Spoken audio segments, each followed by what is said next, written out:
ہم مسلمان صرف یہ نہیں مانتے کہ خدا ایک ہے، یہ کافی نہیں. مونوتھیزم کے معنی خدا ایک ہے، یہ ماننا کافی نہیں. ہم مسلمان مانتے ہیں توحید میں.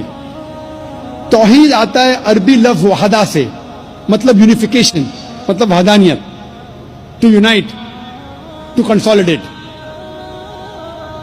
صرف ایک خدا میں ماننا کافی نہیں ہے. اسلام میں توحید میں ماننا فرض ہے، اور توحید کے 3 قسمیں ہیں. پہلا ہے توحید ربوبیہ، دوسرا ہے توحید الاسماء و صفات، اور تیسرا ہے توحید العبادہ.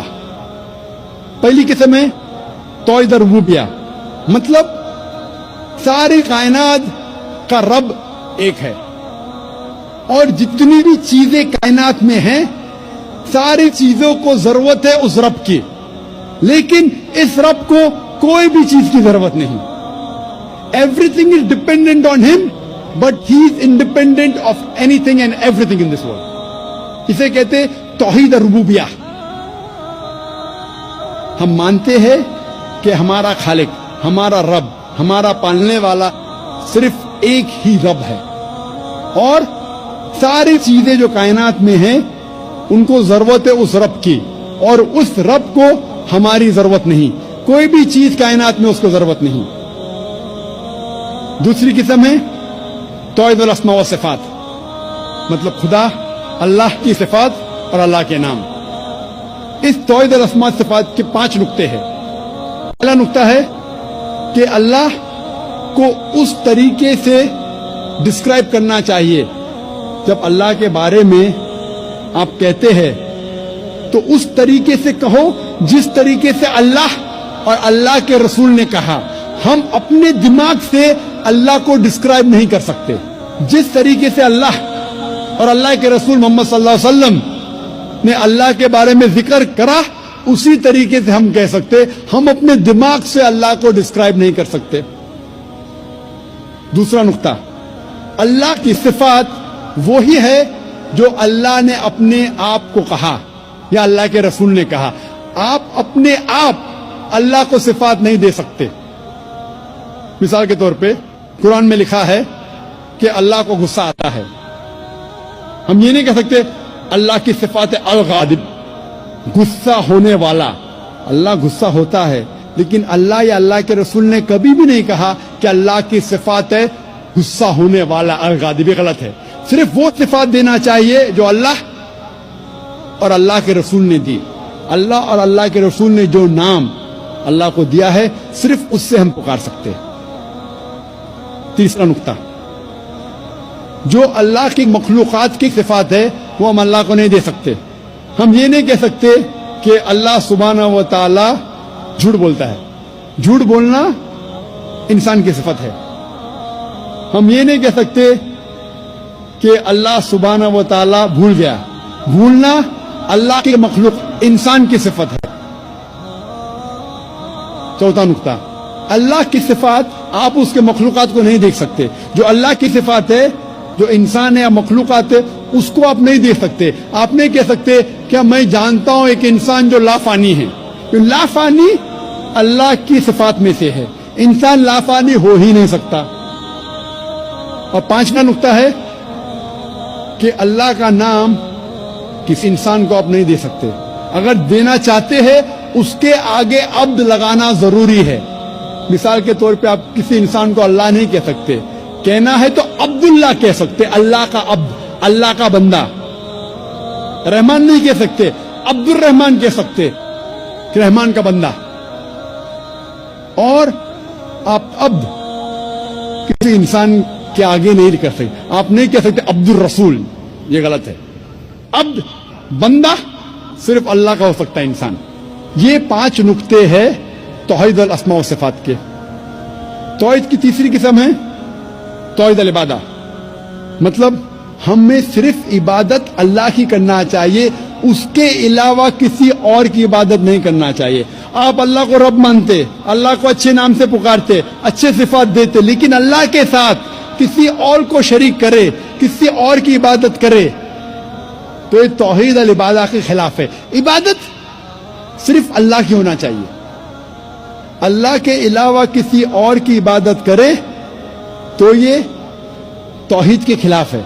اسی لیے قرآن مجید میں لکھا ہے سورہ یونس میں سورہ نمبر 10 آیت نمبر 31 میں کہا جاتا ہے مشرکوں کے بارے میں، جب آپ مشرکوں سے پوچھیں گے کہ اس کائنات میں ساری چیزیں کس نے بنائی، آسمان اور زمین کے بیچ میں، اس کائنات میں سننے کی قوت کس کی ہے، کون وہ شخص ہے جو سب سے پاورفل ہے، اس کائنات میں کون ہے جو مردوں میں جان ڈالتا ہے اور زندوں کو موت دیتا ہے، اس کائنات میں سب سے پاورفل کون ہے، یہ مشرک کہیں گے اللہ. پھر آپ اللہ کے ساتھ دوسروں کو شریک کیوں کرتے؟ یہ آیت میں سورہ یونس میں سورہ نمبر 10 آیت نمبر 31 میں مشرک مانتے تھے توحید ربوبیہ میں کہ اللہ رب ہے، مانتے تھے توحید الاسماء صفات، اچھے صفات، لیکن اللہ کو ماننے کے علاوہ دوسروں کی بھی عبادت کرتے تھے، انہیں کہا گیا ہے مشرک. یہ پیغام دہرایا گیا سورہ زخرف میں سورہ نمبر 43 آیت نمبر 87 میں. جب آپ ان سے پوچھیں گے ان مشرکوں سے کہ آپ کا خالق کون، وہ کہیں گے اللہ، تو آپ اللہ کے علاوہ دوسروں کی عبادت کیوں کرتے؟ یہ مشرک مانتے تھے کہ ہمارا خالق اللہ ہے، لیکن اللہ کے ساتھ دوسروں کی عبادت کرتے. اسی لیے اللہ تعالیٰ فرماتے ہیں سورہ یوسف میں سورہ نمبر 12 آیت نمبر 106 میں کہ اکثر لوگ اللہ کی عبادت نہیں کرتے دوسروں کو شریک کرنے کے بغیر، یعنی اکثر جو لوگ اللہ کی عبادت کرتے ہیں اللہ کے ساتھ دوسرے کی عبادت کرتے ہیں. مطلب انسان اکثر جو اللہ کی عبادت کرتے ہیں، خدا کی عبادت کرتے، ایشور کی عبادت کرتے ہیں، اس خدا کے ساتھ دوسروں کو بھی شریک کرتے ہیں، دوسرے کی عبادت کرتے ہیں. اور اگر اس توحید میں ان تینوں قسموں میں سے ایک بھی قسم کا آپ پالن نہیں کریں گے، ایک بھی قسم کو توڑتے ہیں، تو اسے عربی میں کہتے ہیں شرک. شرک مطلب پارٹنر، کسی کو شریک کرنا، اور شریعتاً شرک مطلب اللہ کے ساتھ کسی اور کی عبادت کرنا، اللہ کے ساتھ کسی اور کو شریک کرنا، اسے کہتے ہیں عربی میں شرک.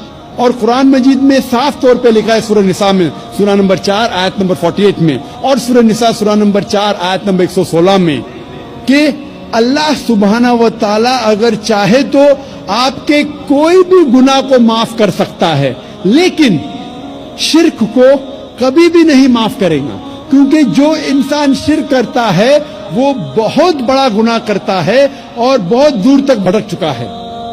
اسی لیے شرک قرآن مجید میں اور اسلام میں سب سے بڑا گناہ ہے جو اللہ سبحانہ و تعالیٰ کبھی بھی نہیں معاف کرے گا. اگر آپ نے شرک کیا اور مرنے کے پہلے توبہ نہیں کی، اگر آپ مشرکانہ حالت میں مرے تو آپ کے لیے جہنم 100%. شرک کے علاوہ دوسرا کوئی بھی گناہ کرے، آپ اگر اللہ چاہے تو معاف کر سکتا ہے. اگر آپ نے شرک کیے تو آپ ضرور توبہ کیجئے، شرک کرنا بند کیجئے، انشاءاللہ آپ جنت میں جا سکتے ہیں. لیکن اگر شرک کی حالت میں مرے تو اللہ سبحانہ و تعالی خدا ایشور آپ کو کبھی بھی نہیں معاف فرمائیں گے. اسی لیے قرآن مجید میں لکھا ہے، جو میں نے اس تقریر کے شروع میں تلاوت کی، اس آیت کی جسے میں ماسٹر کی کہتا ہوں، سارے تالوں کو کھولنے والی چابی، سورہ عمران سورہ نمبر 3 آیت نمبر 64 میں لکھا ہے، تعالوا الی کلمۃ سواء بیننا و بینکم، آؤ اس بات کی طرف جو آپ اور ہم میں یکساں ہے.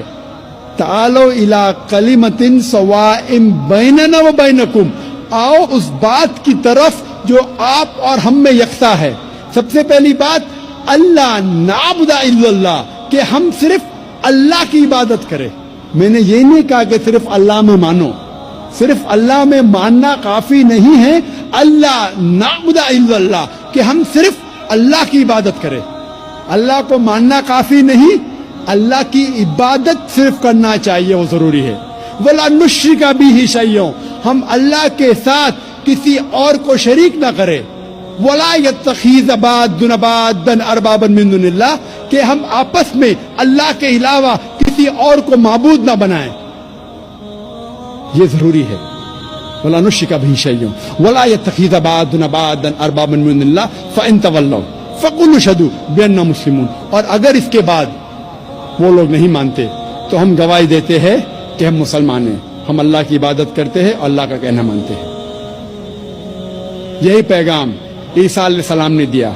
قرآن مجید میں لکھا ہے سورہ مائدہ میں سورہ نمبر 5 آیت نمبر 72 میں، لَقَدْ كَفَرَ الَّذِينَ قَالُوا إِنَّ اللَّهَ هُوَ الْمَسِيحُ ابْنُ مَرْيَمَ، وہ لوگ کفر کر رہے ہیں جو لوگ کہتے ہیں کہ عیسیٰ علیہ السلام ابن مریم اللہ ہے، وہ لوگ کفر کر رہے۔